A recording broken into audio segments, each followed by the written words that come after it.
Dort. This is Lee Dort, and I'm down to dunk. This is Lee Dort, and I'm down to Dort. I'm Josh Giddey, and I'm down to dunk. Hey, this is Kenny Hustle, and I'm down to dunk. I'm Darius Baisley, and I'm down to dunk. I'm Mike Muscala, and I'm down to dunk. This is Poku, and I'm down to dunk. I love cereal. Captain Crunch, Cinnamon Toast Crunch, Cracklin' Oat Bran. Oh, I can have these. I'm gonna share with my team, but I'm gonna hog most of it. Welcome to Down to Dunk. I'm your host, Andrew Schleck. We're part of the Athletic Podcast Network. With me, as always, on Wednesday, is my good friend Alex Pierce. Alex, what's up? What's up, Andrew? It's Wednesday. It's about to have some more big storms here in OKC, and they're saying in the next 16 minutes. So really, yeah. So my uncle arrives today. Oh, very exciting for Oklahoma City. My 80-year-old uncle coming into town. Nice. From Philadelphia or where? He lives out in Palm Springs. Oh, nice. But if you're downtown, you might see him walking around because he has a super long ponytail that goes to his butt. Really? Yeah. That rules. That is awesome. So not a lot to talk about in the Thunder world right now. It's pretty quiet, but I have a few things that I wanted to discuss today. But first, we got to do a little tankathon spin. And before we spin, I want to share with you guys a few things that we've been sharing for the last few episodes. We are having a lottery party May 17th from 6 to 9 p.m. at the Jones Assembly in downtown Oklahoma City. So be there or be square. You do not want to have the lottery happen and you be by yourself at home or be at home with people that don't understand. So join people that understand at the Jones Assembly downtown, May 17th, 6 to 9. Next, this Thursday, which is tomorrow, at Lively Beer Works, we are releasing our own Down to Dunk brew. It is called the Dream Scenario. The design is impeccable. You can pick up cans of that tomorrow starting at noon. And then if you want to get a drink with the L-Man and Tayshawn, you can do that. 7:30 p.m. tomorrow night. They will be there, and you can go hang out with those guys and buy some of you can buy it on tap, I assume, and then also buy cans of the Dream Scenario. So please do that as well. And we're going to take a little spin here. The odds haven't changed. Everything is the same. So here we go. Eyes closed. Sim lottery. We got 7. Oh, so all right. This is not a dream scenario. Indiana jumps up to number 1.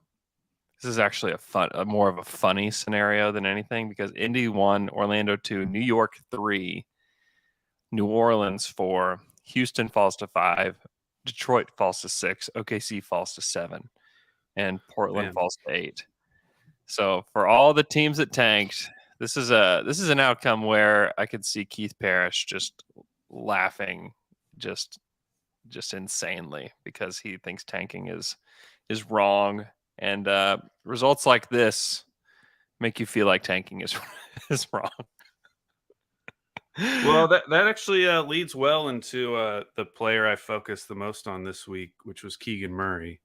Keegs, because he's kind of become, a little bit of a joke just because everyone knows that you and I don't like old guys, oldies, yeah, oldies. And he's 21 on draft night, but 22 to start his rookie season because his birthday is in August. Mm-hmm. And based on largely that reason alone, I had kind of written him off. Like, hey, just let Indiana or the Spurs take him.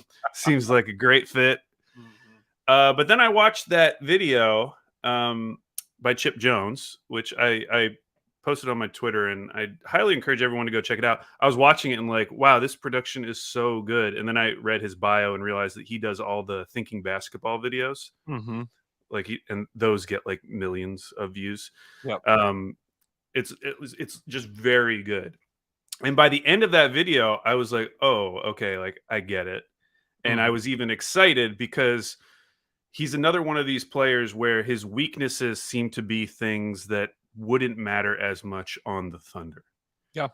Like people are worried about his creation ability. Mm-hmm. So I watched more videos after that, and people might have a much higher upside for him when you just think of him as more of like a secondary or even tertiary playmaker, which he Yeah. would be. They talk about like he's a guy who might need better players to get him in good spots, Yeah. which we have on OKC. Yep. And I like a lot about him. I mean, you look at his stats, and there's one negative thing, but overall, like wildly efficient. Yeah. Like wildly efficient. And a And shot blocker too.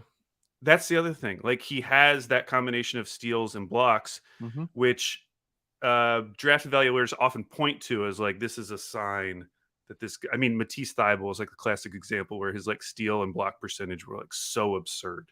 Yeah. So you might go into Keegan Murray thinking like, oh, he's just going to be like terrible defensively. He's just like this kind of empty, kind of black hole scorer type of guy. But those defensive stats, at least the steals and blocks, seem to project that we feel a little bit better about that. The one thing that I do get hung up on is the assist numbers. Yeah. He is not a passer. No. Like comparing him to someone like Paolo, it's like there's no comparison there. And it feels like that is a type of player that OKC has sought, like guys who can just keep things moving. Yeah. And guys who can be playmakers on their own. So that would be the one hang up. Mm-hmm.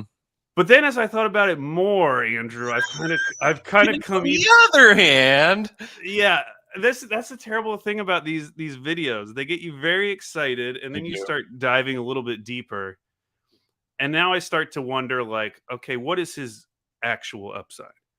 Because you watch some of these videos, the thing they get really excited about is his post game. mm-hmm. It's like, well, he has a super efficient post game, and it's like, okay, well, who are the teams really going to let him have that type of usage in the post? Probably not. And more importantly, I was on Blazers Edge, and they did a little scouting report, and his 2-point percentage when he went against like the tier A Ken Palm teams, like it tanked. Yeah, like he was like super efficient when it was just kind of run of the mill teams. And then when he played the best teams, it was down like around 50% for his 2-point percentage, which is low for a guy who I think shot around the rim like over 70%. So again, super impressive statistical year. Yeah. And I wouldn't even have thought about him until Sam Vecini, like he's been just creeping him up higher and higher and higher. I know. In his last like mock draft that he and Penny did, did he go 5? Just like easy. I think so. Like, yeah, and I think on his big board he's at 4 or 5. yeah, I think he's probably at 5. And I mean, like he was easily the most productive college player. Like, period. Yeah, he was. The end. Yeah. So, and then the other thing that does worry me a little bit is the shooting, because this isn't a guy who's just been a good shooter his whole career. Right. His freshman year at Iowa, he shot under 30% from 3. And then he just had this explosion this year where he shot close to 5 3-point attempts per game and shot like 40%. And again, it's one of those things where if you're just looking at the stats from this year, it's like, where is his weakness offensively? Like you just slot him in. But if you do have a concern about his shooting, which some of the evaluators that I was, watching their videos did, then it gets like much more dicey to me. Because now it's like this guy whose game is built on this super efficient post game that I question. Yeah. And then does he even have the 3-point shot to fall back on? Or is this a Davion Mitchell situation who didn't shoot his first 2 years in college and then all of a sudden shot 44% from 3 in his final year and then came into the NBA and shot like 31%? Yeah. So, but the reason I think this is a good jumping off point is because if we do fall to 7 and 12, that is about the range around 7 where I'd start feeling comfortable, just because I don't really love the draft beyond like those top 5 or 6 picks. Yeah. I mean, if you were given the choice between Keegan and AJ Griffin, If that were your choice, those are your choices. Who would you choose? Yeah, and that's why this is like the cutoff for me, because I feel like AJ Griffin is one of those where it's easier for me to buy into the upside. He's with AJ Griffin. three full years younger. Younger. Keegan. Yeah. 3. Right now he would be in that top 6 for me. So it's like once Shaden's gone, once Ivy's gone, once Griffin's gone, and obviously the top 3 guys. Yeah. Once they're gone, then I'm like open for business. You can convince me on anyone, and that's where like the upside argument against Keegan Murray, if that is a legitimate argument, I don't care as much about, because there's no one at that 7 spot that I'm like in love with yet. Yeah, I think Keegan will be a good pro.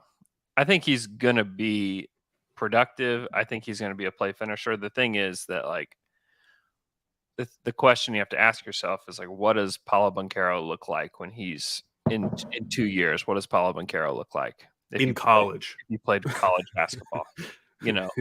where it'd be like, holy smokes, like he would average 30, 12, and 7, Yeah.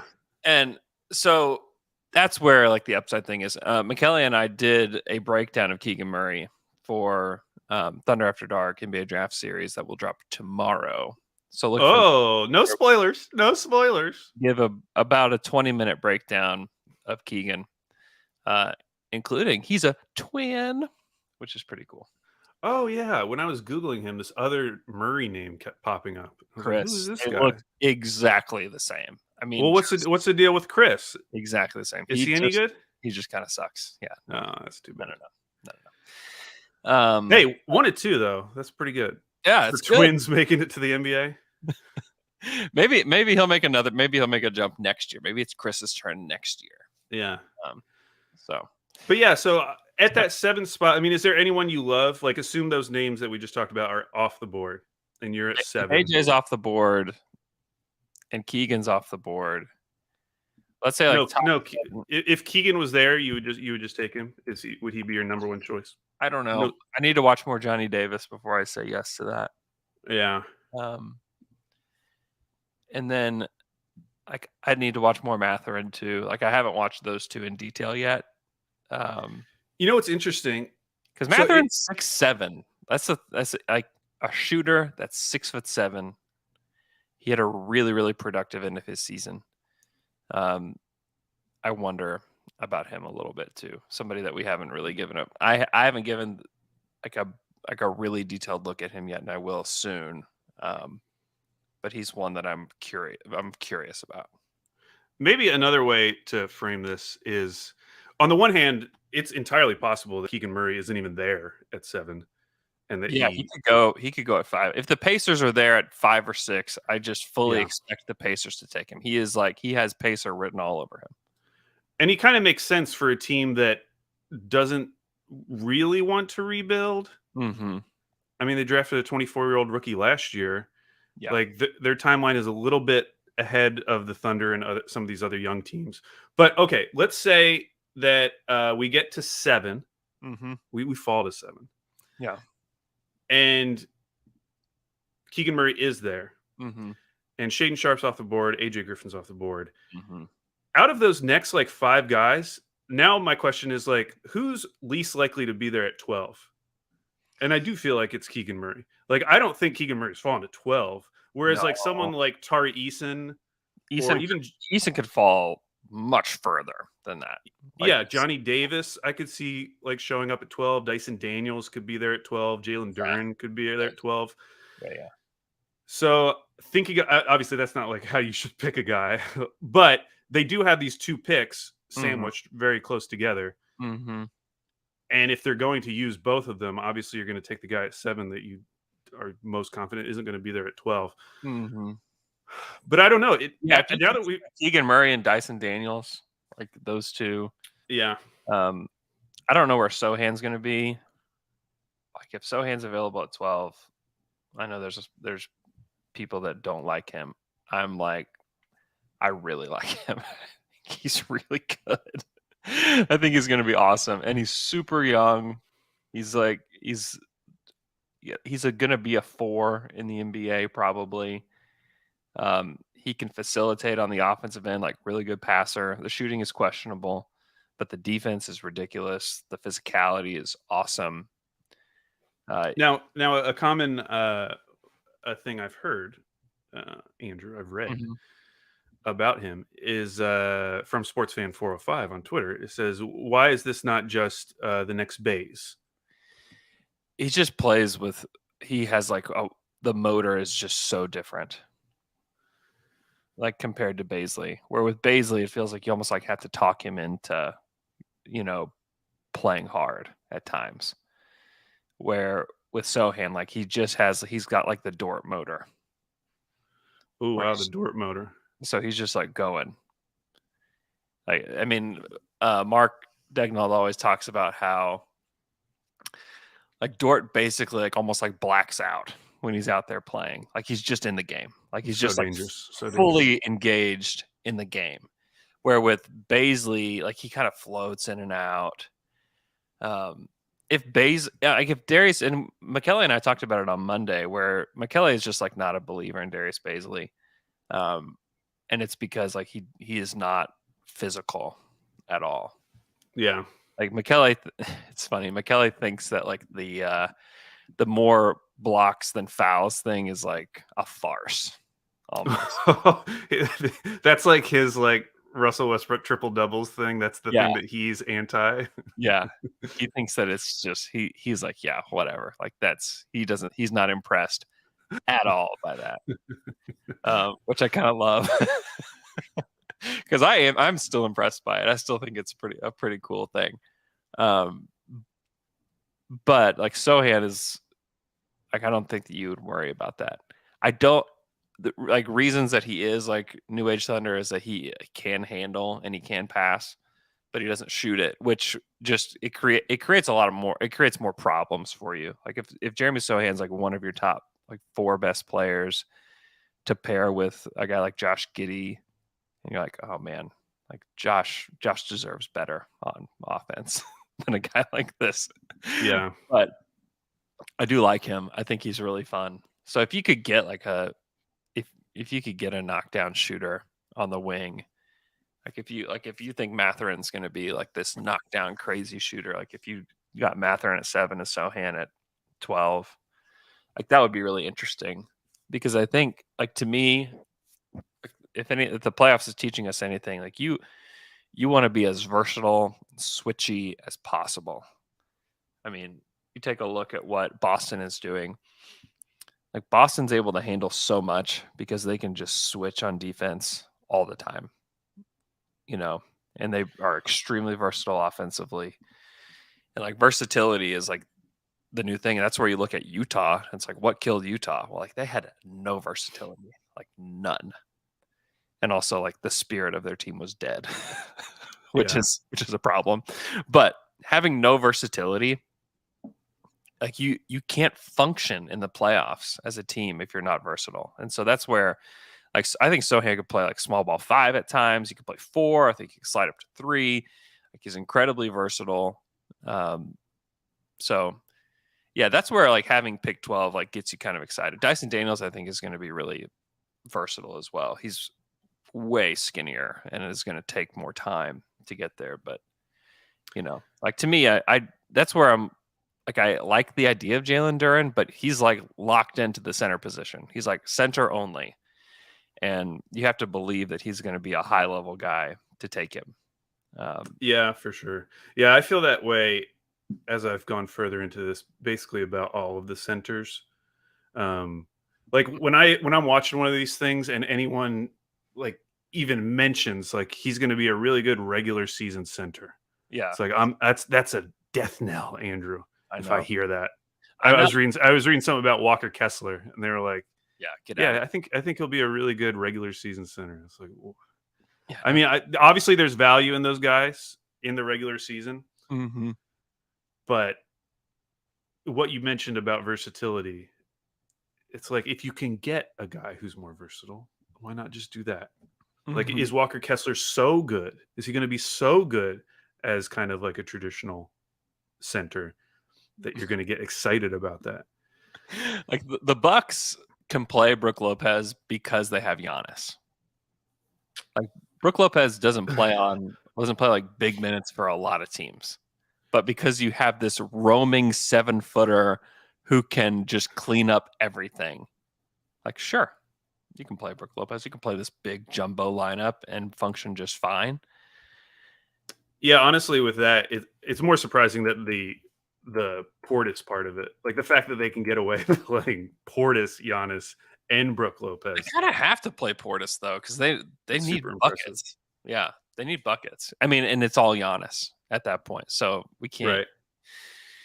Yeah, and the other thing though, last night, so it's like, it's not perfect.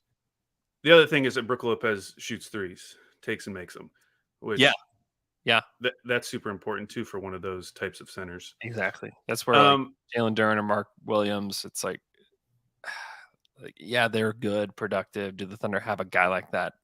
No, but I don't know. Like I need some versatility. That's where the guys at the top are that's where they're like so intriguing because like Paolo, Jabari, Chet are all like, oh gosh, like yeah.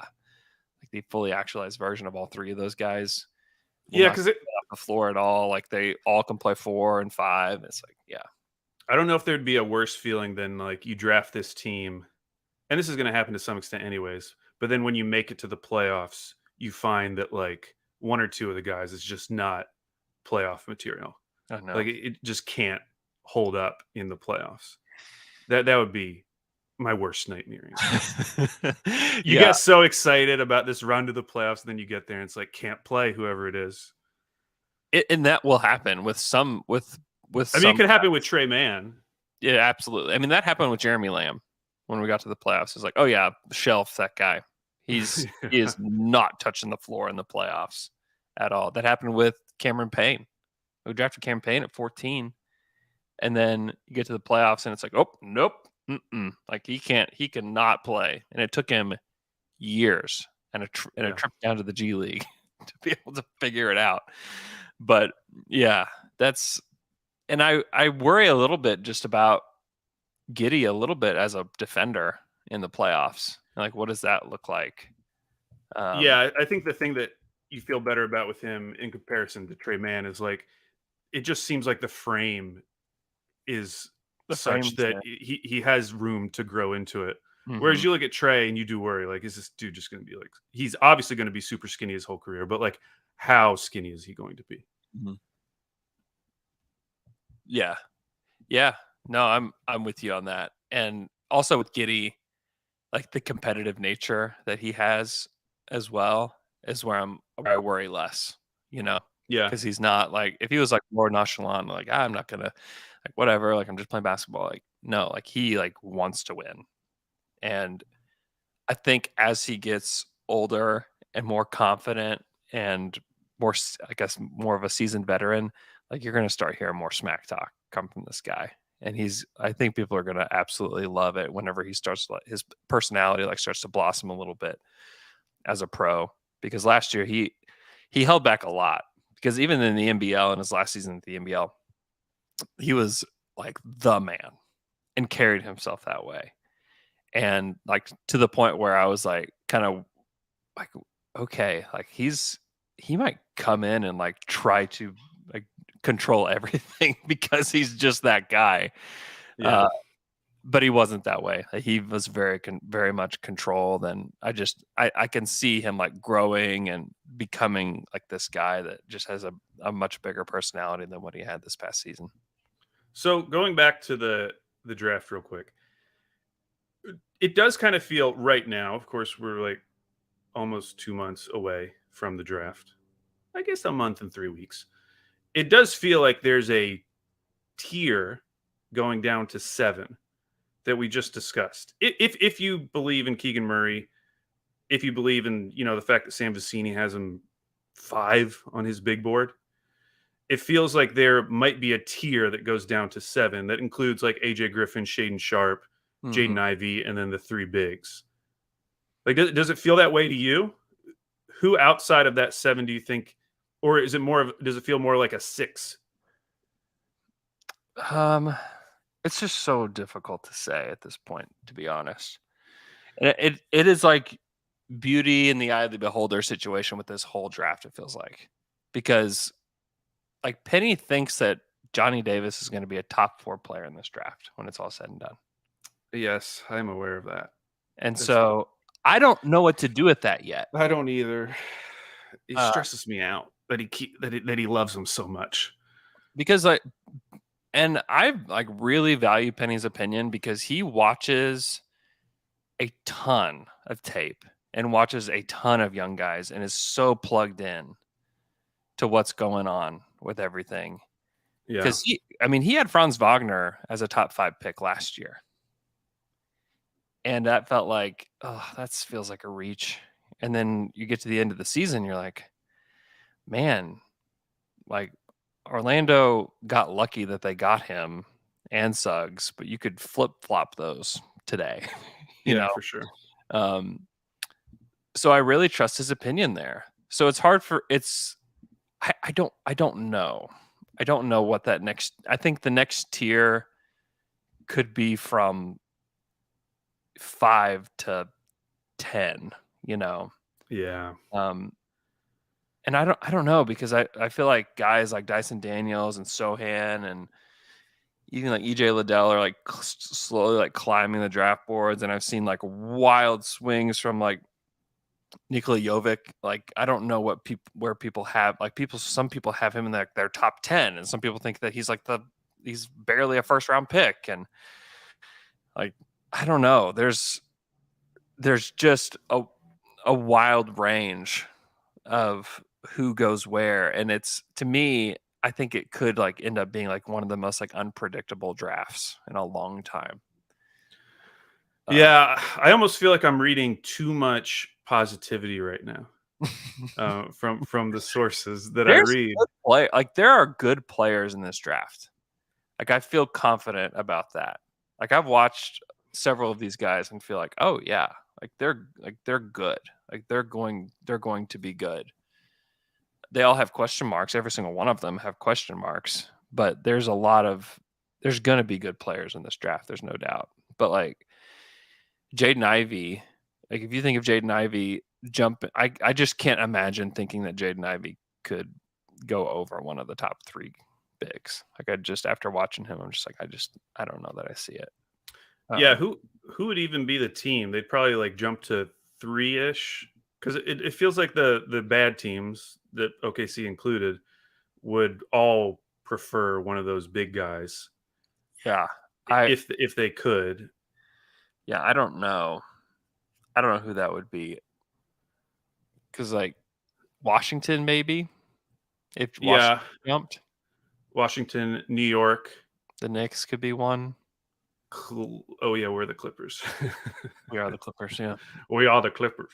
I don't know what the Magic are going to do, but if I'm the Magic, you have to take BPA. Like you just have to. Don't think that you're set. I don't think the Magic are set at any position.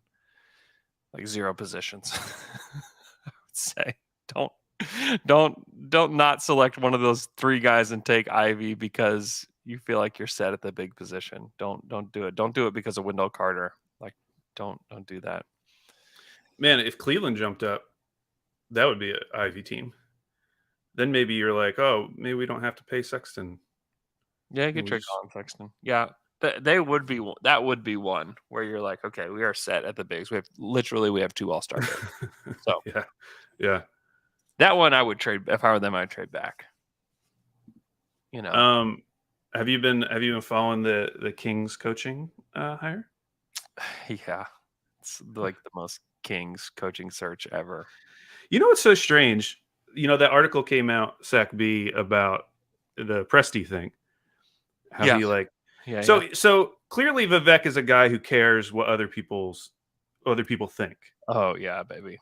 And yet, the coaching candidates came down to like the 3 most uninspiring, for the majority of fans, the 3 most uninspiring choices you can make. Like when that report came out, from Shams and Woj, like it was just 95% negative from the Kings fan base. Like, even if you can talk, like, I think of those three, Mike Brown would be the obvious choice Yeah.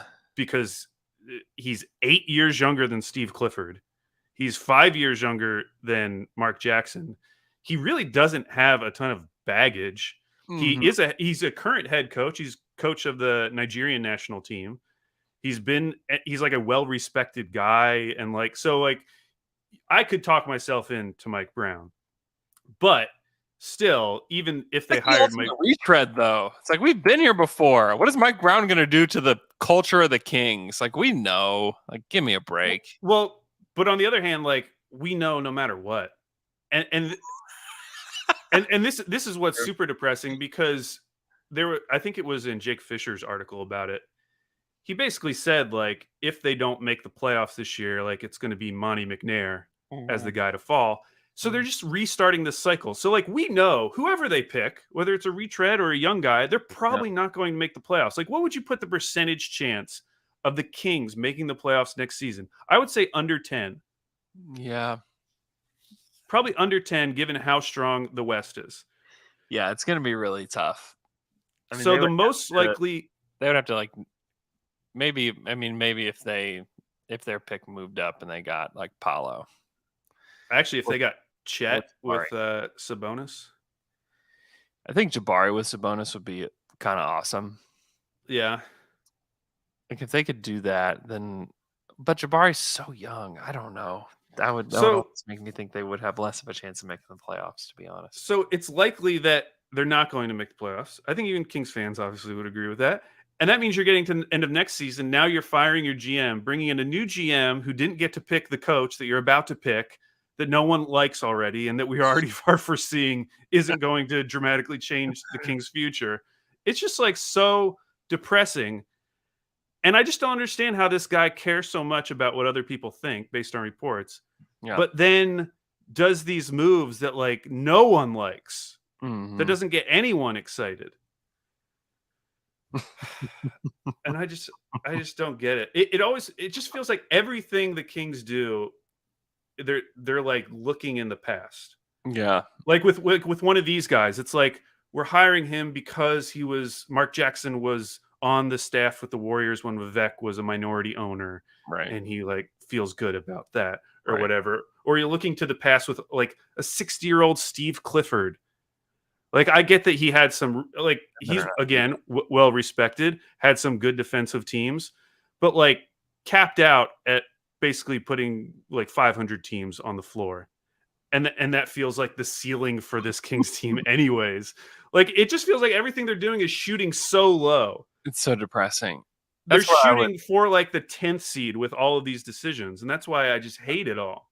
Yeah, and that's where, like, if they did hire, like, Darvin Ham or somebody, they wouldn't give him the chance to really make it, right? They would fire him before, if he like missed the playoffs for 2 seasons in a row, but the players really like him. They're like, sorry, you didn't have the results. You're gone. And that's just like the way of the Kings is they just fire their coach. Like that's how they function. That's also how they have stayed on this like treadmill of like less than mediocrity, is that they don't give their coaches time. They don't give their GMs time. They don't, I guess, I mean, they did give Vlade a lot of time. He just screwed up everything. I think that was part of their too much time. Yeah, the problem, and it comes down to like what Sam was saying, at the beginning of his presser about like not watching the clock, is that like the Kings exclusively watch the clock. Like that's and to be fair, like any team that had missed the playoffs 16 straight years is going to feel some pressure and be watching the clock. They feel the pressure, but they also, the reason that they're in this position is because they had been watching the clock. I mean, they're the epitome of the trying to do a quick fix takes a really long time quote from Sam. And they push the friggin' button every 6 months. It feels like they're in a constant state of trying to catch lightning in a bottle. But they're like blindfolded, just like wandering around the yard with the jar, just trying their best. They're just hoping to just nail it randomly. Oh my gosh. It's so true. It's so annoying. And that's where like when people say like, I've heard people say things like the Thunder are like the like they're turning into the Kings or whatever. It's like you're not paying attention if you think that. Or like The Kings at this point are like their own thing. They're honestly like a remnant of the old NBA, because in the past there were more NBA teams who were like this. And as teams have gotten smarter, the number of obvious teams that are just dumb over and over again has really shrunk. Yeah. And so the Kings are like this last bastion of the old style, like atrocious GM summit that Bill Simmons used to write. But I'm going to be really interested, because the report is out there now that like Mark Jackson is Vivek's choice, Mike Brown is the GM's choice. So if they go with Mark Jackson, we'll all know why. And that should completely invalidate any positive feelings you have about Monty McNair and what he might be able to do this summer. Yeah. Like it should be, everything should be over at that point. Any like glimmer of hope you might have had. Yeah. Because that would like be the nail in the coffin. Like, it's still Vivek. He's still not letting these guys do their job. Right. Is there anybody on their roster that you like that you would like to pluck off their roster? Plucking a Kings player. Let's go look at the Kings. Honestly, roster. like my answer is no. Just like a flat out no. No, thank you. Yeah, no one jumps out. I mean, obviously, you're not going to take De'Aaron Fox. More of a fit issue. Like, I feel better about both Giddey and Shea. Yeah. And then Sabonis, like, I know there obviously are big fans of Sabonis, but I think he would introduce, like, he would compound some of their current issues. And they're not trading Sabonis. They just got him. Right. They're not trading. Although he's up for an extension next year, and if they have a bad year, and what if he doesn't sign the extension? He's getting one. Yeah, he'll sign it. But yeah, other than that, like, I don't have anyone that I'm. I know this is a really bad roster. It's really, really bad. It is like shockingly bad. Where I'm like, man, I kind of like what Chimezie Metu did this past year. You know, this is a good example of like how differently would you feel about some of these guys if they were on another team. Mm-hmm. Like, put Harrison Barnes on just like any playoff team, and you're like, oh, there's Harrison Barnes, feeling good about him. Yeah, I might even feel that way. Like, who knows? Because he came back from injury, but like Jeremy Lamb, I'd like to see Jeremy Lamb on another team. Rashawn Holmes, yeah, he's good. Like, Rashawn Holmes is good. There's like a King's tax against these guys, at least in how we think of them. Yeah. Harrison Barnes played 2,500 minutes for the Kings last year. That's just kind of is wild to me. You know, he's making a lot of money, but he is putting in the time. Yeah, he is the reason that they won 30 games last year. He's largely been reliable. Yeah. And it's funny because he's one, like, the reason that they're pulled to the middle. He's the reason why they won't get a good pick in this draft.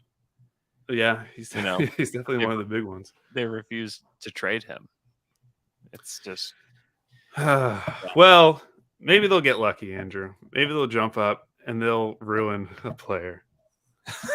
Maybe they'll jump up. I do like the idea of Chet, though. If you went in the season Chet and Sabonis, yeah, that's something. Yeah, that's interesting. They would not do good things with Chet. They would. Keegan Murray kind of. I mean, that kind of Chet. Would Keegan Murray be? That would be pretty replicative with Harrison Barnes. Yeah. They're a similar kind of player. They're a similar kind of player. Where I could see Keegan being as good as a Harrison Barnes type of level of player. Yeah, the comp I heard the most was Tobias Harris for Keegan. It's spooky. It's a spooky comp.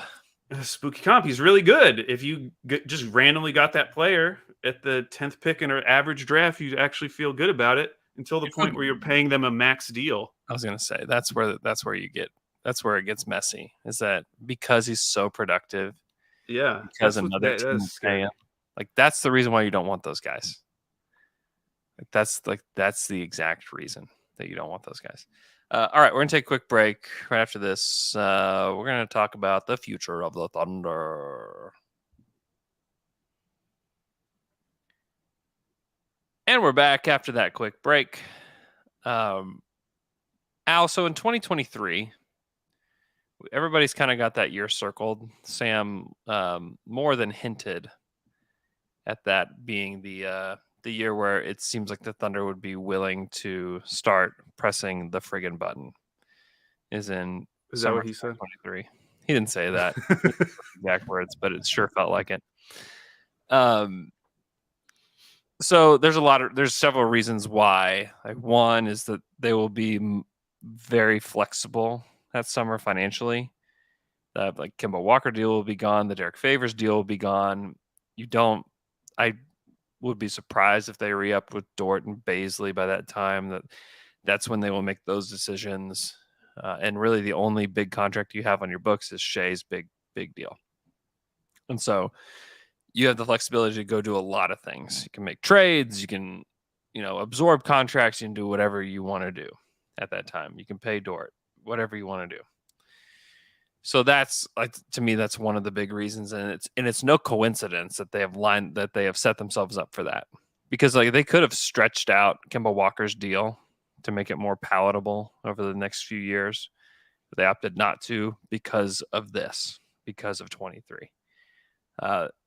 And it's also because the new CBA is going to be ratified. Hopefully there's no lockout or anything like that, and they can just move forward and make some changes. And to me, it's like less about trying to forecast what the changes will be with the CBA, and more looking back at like how did changes to the rules of the collective bargaining agreement hurt the Thunder in the past.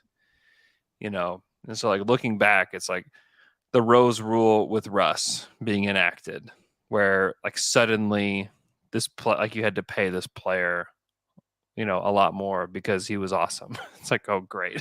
Like we get punished because like our cap gets punished basically because we did such a good job of selecting somebody in the draft. They retroactively changed Kevin Durant's contract during after he had signed it, and that like screwed the Thunder's books. And they eventually reimbursed them. Eventually, yeah, they had to, because they threw such a big fit. Now, the 2016 cap, they didn't smooth the cap in 2016, so it went from $66 million for the cap to 90, just like that. Where it was like there were a few suitors for Kevin Durant because they could get enough money scrounged up, to everybody's a suitor for Kevin Durant. It doesn't matter who you are, because the cap jumps so significantly. And that if that hadn't been done, like things would be very different. I mean, he may have just signed back with the Thunder. They enacted the Supermax after Durant left, so that Durant could have extended the year prior, in which he seemed to be like way more amenable to like staying with the Thunder than he was the year after. But that kind of bit them. And then the pandemic hits, and they opted to smooth the cap to help teams instead. So it's just like over and over again, the Thunder just felt like they were just being screwed over and over and over again. I mean, it's kind of funny. Like during the times where the Thunder were really good, you think about like revenue sharing and how the Thunder were a tax team for a long time. Like the Oklahoma City Thunder at the time were paying the Brooklyn Nets money. Like, just like think about that, like the system in place for the Thunder. It's just, it is pretty wild. And then once the repeater tax was changed too, like right before they were about to sign James Harden, where it was way more punitive. It was like dollar for dollar, and then they increased it. And like you go to your owner, who is like this ownership group in Oklahoma City, who are like fairly new NBA owners. And they're like, yeah, we need you to fork over a ton more money. And it's just not as palatable here to be able to do that.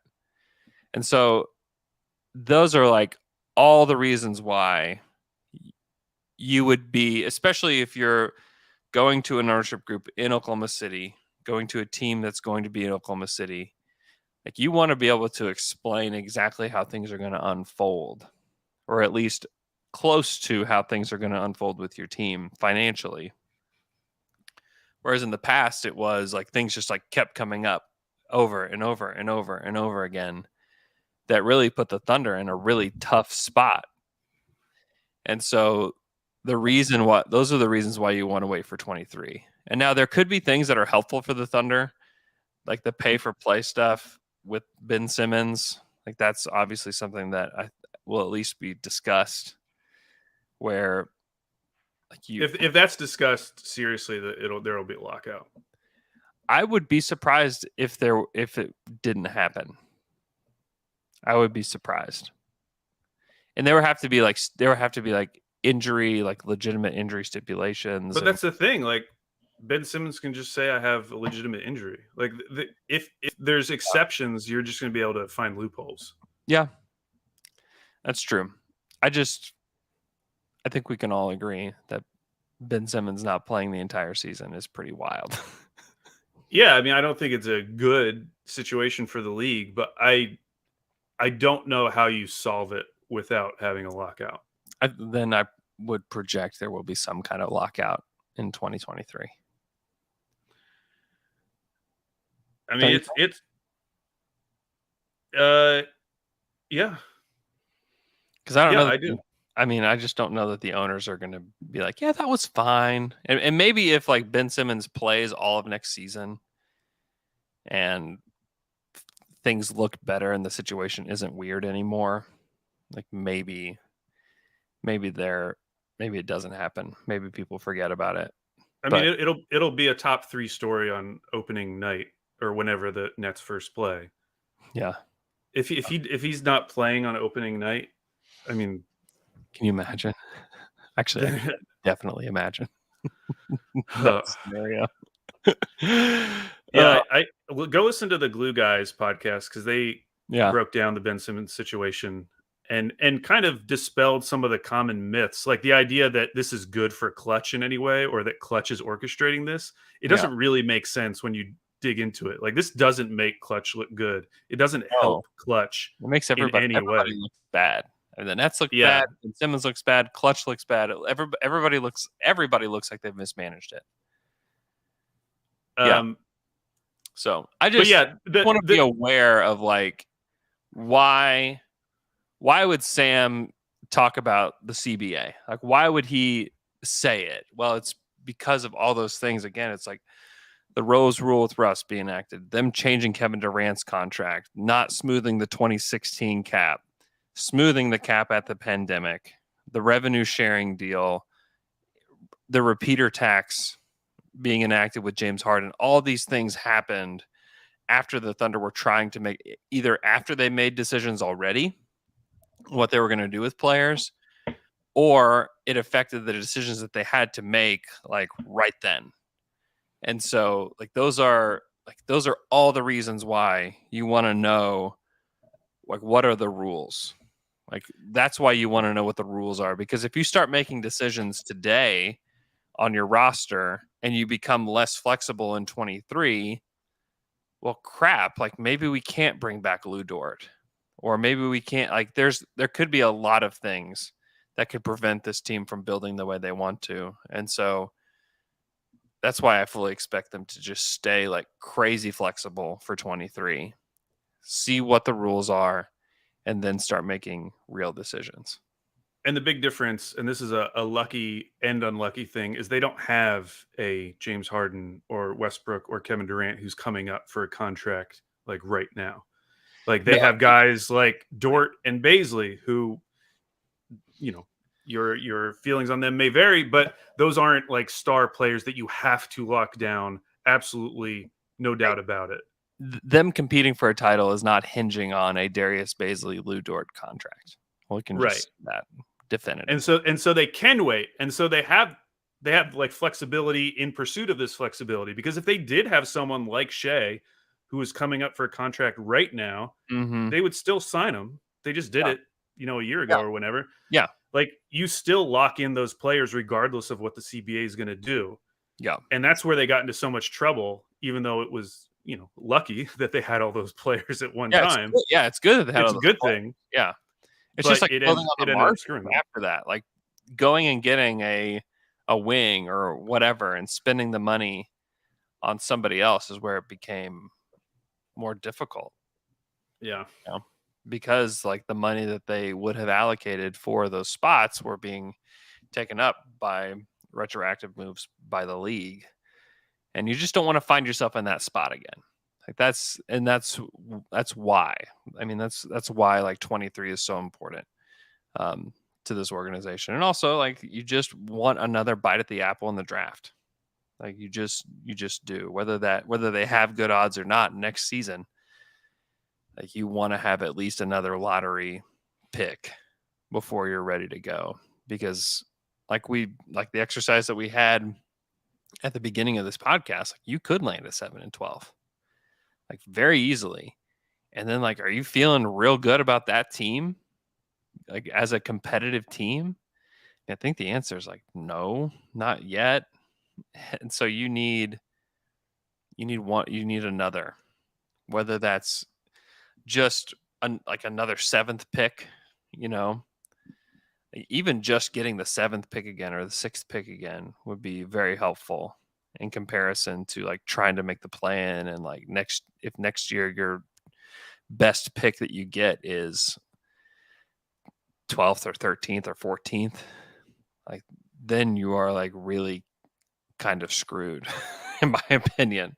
So like that's where you're like, okay, just hold back for one more year so you can at least get another good player in.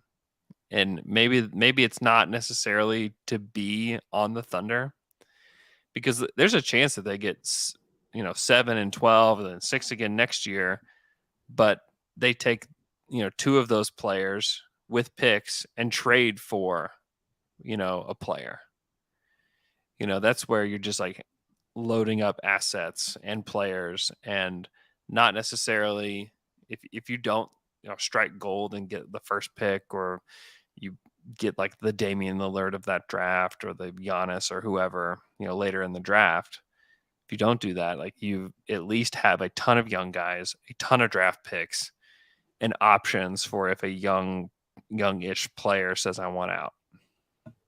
Yeah, I agree. I remember we were talking about the Dort contract options back in like February, and you were very convinced they were just going to let it play out to unrestricted free agency. And it just didn't feel like the way they'd operated in the past, because they don't like letting guys get that far. But after Sam's presser, it seems like the obvious choice almost. Yeah. He downplayed the significance of the contract extensions with those two. Yeah. He made it very clear that it's just like, honestly, it's not that important. It's really not, because I mean, where the Thunder are headed, those 2 deals are just not that important. Where they want to be is going to be propelled by Shea and Giddey, and whoever they select high in this draft, and whoever they select high in the next draft. Like that's how this thing will be propelled. And then they will have options to, they will continue developing everybody on the roster. If somebody pops up as like a clear like rotation player that can play in the playoffs or whatever, like great, step on up. If not, they have so many picks to fill out the roster. Whereas last go around they really didn't. Yeah. They've got the picks. I remember when they traded for Dion Waiters, and it was like, oh my gosh, like this team has no picks and they're trading their pick for Dion Waiters. Like, what are we doing here? But if they used 1 pick to get a player like Dion, you'd be like, okay, fine, like whatever. Like if they think he's a rotation player, like who cares? Like they've got a zillion picks still. So it's it'll be interesting to see how this plays out. But my expectation is that like things are pretty quiet up until 23, and then I think once the CBA is ratified, you can see them start to push some of those buttons and try to improve the team and maybe, use some of the players or picks or whatever to bring in somebody that makes a little bit more sense. I also think we haven't even mentioned expansion, but like that's going to affect it as well, because if expansion happens in the next couple of years and you're having an expansion draft, but for 2 teams, I'm interested what the rules are going to be, because the last time they had an expansion team was Charlotte, and it was only 1 team, and you protected 7, and Charlotte could only take a max of 1 player from your team. Yeah. If it's 2 teams, can they take up to 2? Because after this draft, we're going to have more than 7 players that we are invested in. Yeah, I think now it's not that hard to project who you'd want to keep. Right. In the top 7. But after this draft, if they take 4 guys in this draft, it becomes kind of difficult. that would, oh my God, like just the podcast though. I mean, it would kind of suck losing a couple guys, but the team would actually explicitly have to tell us how they rank players, which that in and of itself would be very fun and interesting. Awesome. Like Shea, Giddey, Dort, Trey Man. We only have 3 more slots. Poku. Wow, he's making your top 7. Yeah, sure. Poku. 2 more slots. And it's not like, oh my gosh, I forgot who we're going to choose. Probably Jeremiah. Yeah, and you got 1 more. Kenrich? Sure. Kenrich? So now, fast forward 2 months, and now you're adding in like the 6th pick, the 12th pick, another first rounder, the 30th pick if they take them all. So you're having to bump 3 people off of that list potentially. Like there's a chance that Poku or Trey Man would be a part of the expansion draft. I know. That's so wild. Or Keegan Murray. That would be very fun.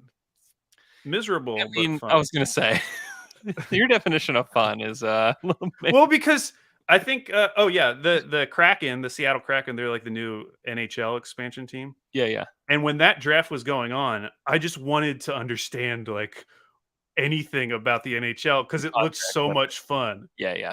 But of course, they're drafting guys, and I'm like, I don't know if that's interesting or not, but this is fun. Yeah, I know. It's gosh, it'd be so interesting. Hoopstock 69, you definitely protect man over Dort, right? You don't have to make the decision, Hoopstock 69. Not now. But let's say you did. What if it came down to it? A hypothetical scenario. Sam Presti knocks on your door. Alex, I have a dilemma. Yeah. I have to choose one of these guys for the expansion draft, and I can't decide who. And I just need you to decide. I'm just going to let you decide, and we'll just let it all go. Man, well, here's the deal. By that time, Dort's going to have a new contract. Yeah.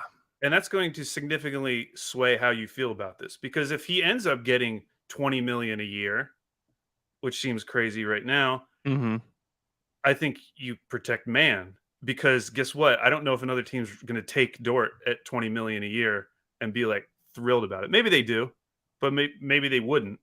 Yeah. And so you'd feel safer with it. If Dort's on a super reasonable contract, making like 12 to 15, then I think you have to protect Dort, because he would definitely get taken in that scenario. Yeah.